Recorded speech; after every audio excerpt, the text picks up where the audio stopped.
목사님, 이 시대는 진화론이 대세잖아요. 특별히 학교에서 진화론 교육을 받고 있는 다음 세대들에게 하실 말씀이 있으신가요? 예, 지금도 가끔 학교에 갈 때가 있어요.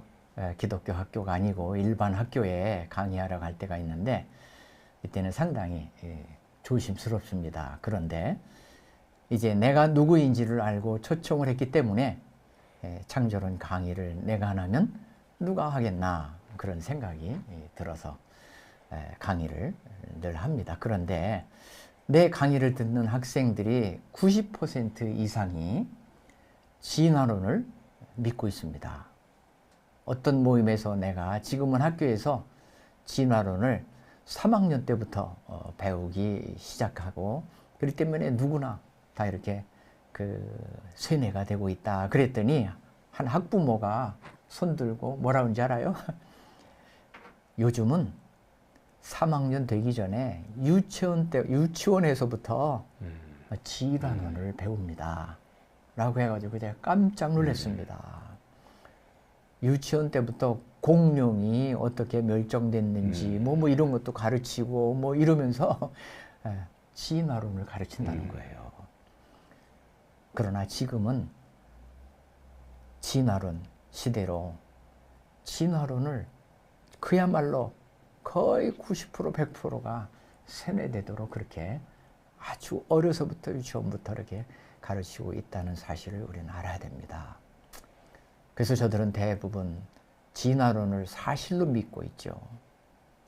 그래서 정말 무엇보다도 창조와 진화에 대해, 진화의 문제에 대해서 어디 가든지 젊은 세대들에게 얘기해 줘야 된다. 그런 확신을 가지게 됐습니다.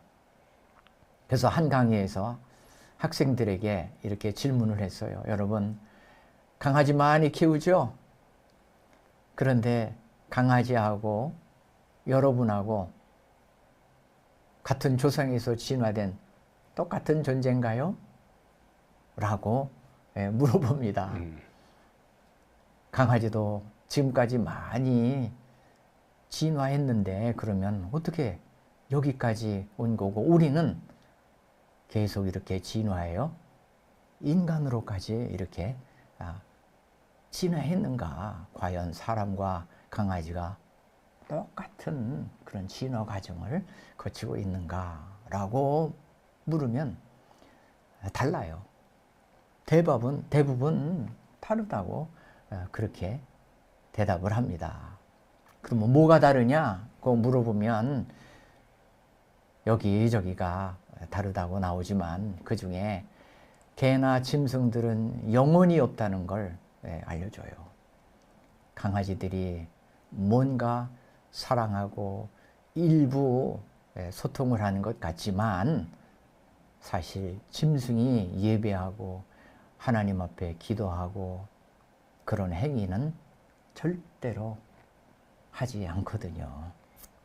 같이 진화한 생명체라고 하면 개통수의 한 가지에서 나왔다고 하는데 어떻게 이렇게 인간만 예배를 드리고 기도도 하고 하는 이런 존재로 진화할 수 있다고 우리가 진화론으로 설명할 수 있겠습니까?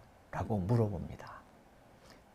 영혼이라는 게 진화로 가능하겠느냐 하고 물어보면 대부분은 진화를 믿는다고 하지만 그 답을 하지 못하거든요. 하다못해 정말 단세포 같은 데서부터 인간으로 진화했다는 것은 과학적으로도 증명할 수 없지만 있을 수 없는 일입니다. 하면서 쉽게 설명을 하면 아이들이 잘 알아들어요.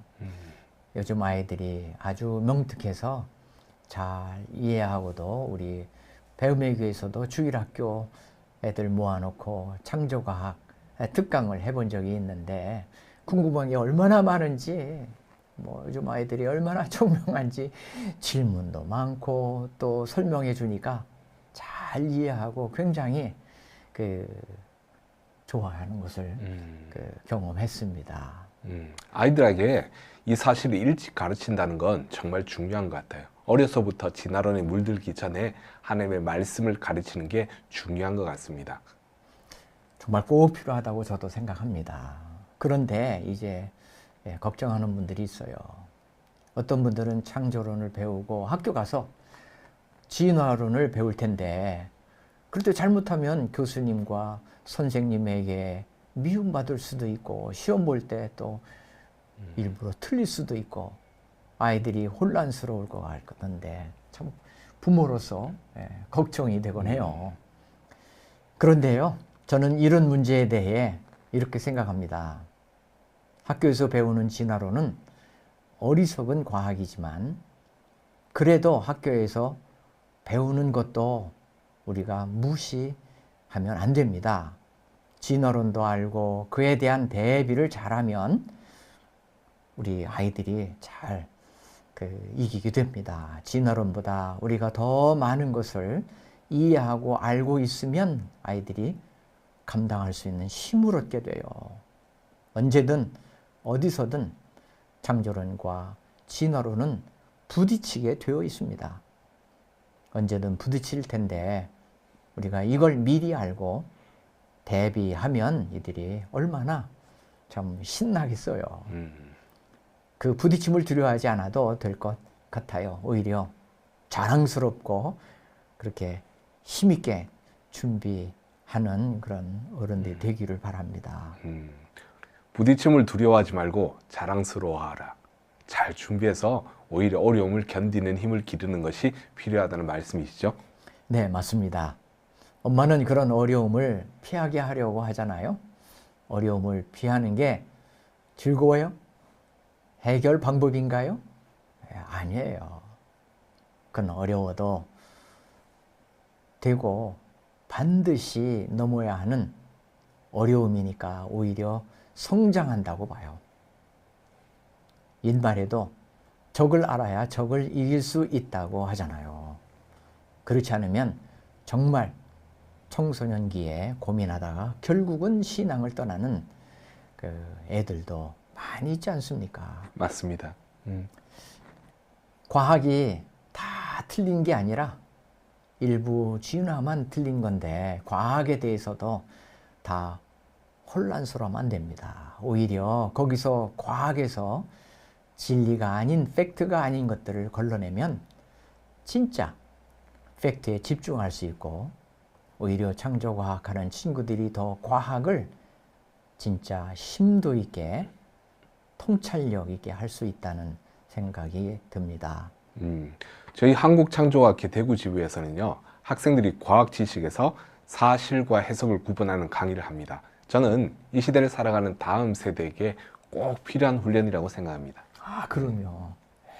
자, 예를 들어서 목이 짧은 기린과 목이 긴 기린이 있다. 기린의 목은 진화된 것이다 라는 두 진술 중에 관찰된 사실과 해석된 사실을 구분해 보라고 제시합니다. 과학책에서는 해석된 사실을 마치 관찰된 사실처럼 진술하는 경향이 있죠.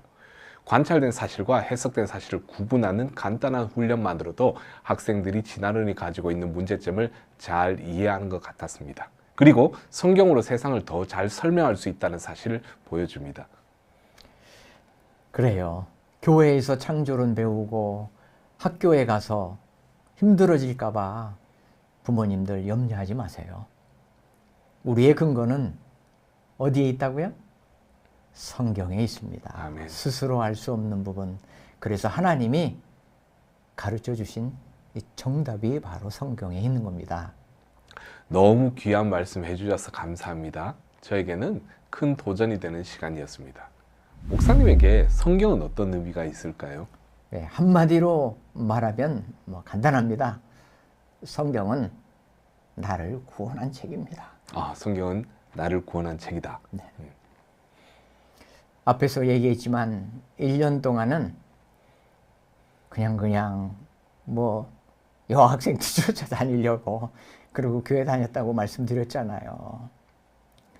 그런데 고등학교 2학년 때 담임 목사님이신 김우생 목사님을 통해서 성경 말씀을 듣고 또한 예수님을 믿고 또 하나님의 자녀로 거듭난 그런 놀라운 경험을 하고 나서 그야말로 하나님의 말씀은 나를 구원한 책이다. 그래서 로마서 말씀을 통해서 내가 죄인인 것과 내가 죄가 용서된 사실을 말씀으로 만나게 되었고, 그래서 성경은 눈물로 만난 나를 구원해 주시지 않았습니까? 성경은 나를 구원한 책이다. 목사님의 간단하고 명료하고 확실한 답이었습니다. 성경이 모두에게 구원의 책이 되기를 바랍니다. 그렇다면 이제 창조과학은 목사님에게 어떤 의미가 있을까요?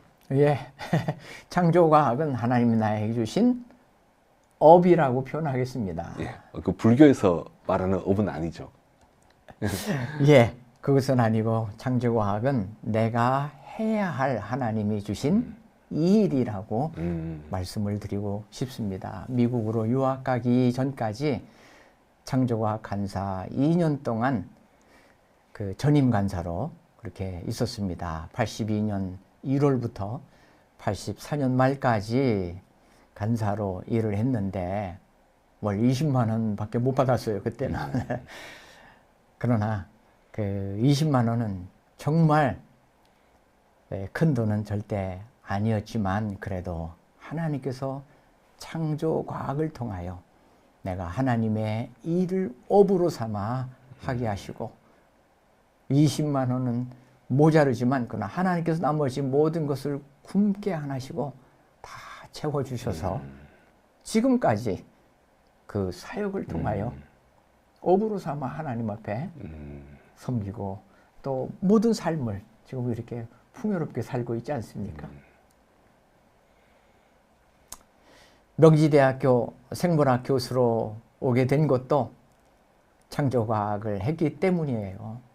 명지대학교 올 때도 신문 교수 초빙 광고에 생물학으로 PhD를 가진 사람으로서 창조과학을 가르칠 뿐이라고 광고가, 저는 못 봤는데 그렇게 광고를 냈대요. 아니, 광고에 창조과학을 가르치시는 네. 분이요? 아, 예.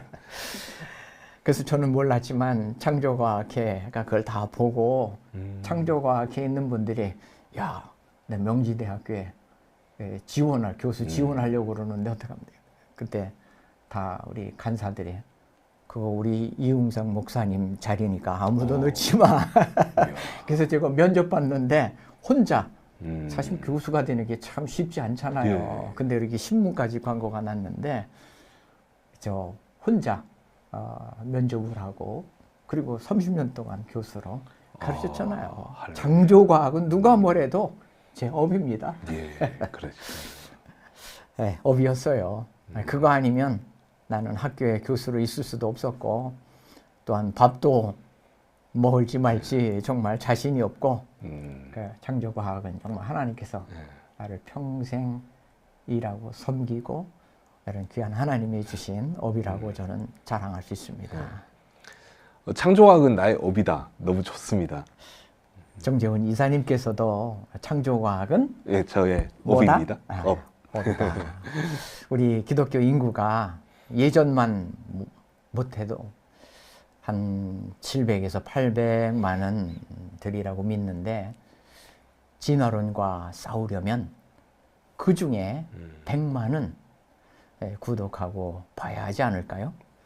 우리 한국창조과학회에서 나는 창조과학자다라는 코너로 이야기를 나누고 있는데 100만 이상의 그런 구독자가 나올 수 있도록 우리 기도합시다. 아멘. 어때요? 여러분 좋지요? 네, 기도해 주실 줄 믿습니다. 목사님께서 이렇게 말씀해 주시니 이 사역이 힘이 납니다. 구독이 사역이죠. 좋아요는 후원이고 알림은 필수입니다. 예. 생물학 교수님이면서 배움의 교회 담임 목사님으로 또 한국창조과학회 회장님으로 섬기셨던 이웅상 목사님을 모시고 그동안 어디에서 들을 수 없었던 특별한 간증을 들었습니다. 여러분 어떠셨나요? 나는 창조과학자다라고 말할 수 있고 그렇게 불러야 하는 귀한 목사님이셨습니다. 목사님께서 말씀으로 주님을 만나고 또 주의 종으로 헌신하셨습니다. 또한 창조과학자로 살아온 그 여정이 오늘 사는 우리 그리스도인들에게 큰 도전이 되고 힘이 되는 것 같습니다. 목사님의 남은 여정 속에서도 하나님과 동행하며 마지막까지 창조과학을 업으로 삼으시고 귀한 발자취를 남겨주시기를 간절히 소망합니다. 목사님 이렇게 귀한 이야기를 나눠주셔서 감사합니다. 저를 불러주셔서 감사합니다. 하나님께 영광을 돌리며 이 시간을 마치겠습니다. 감사합니다.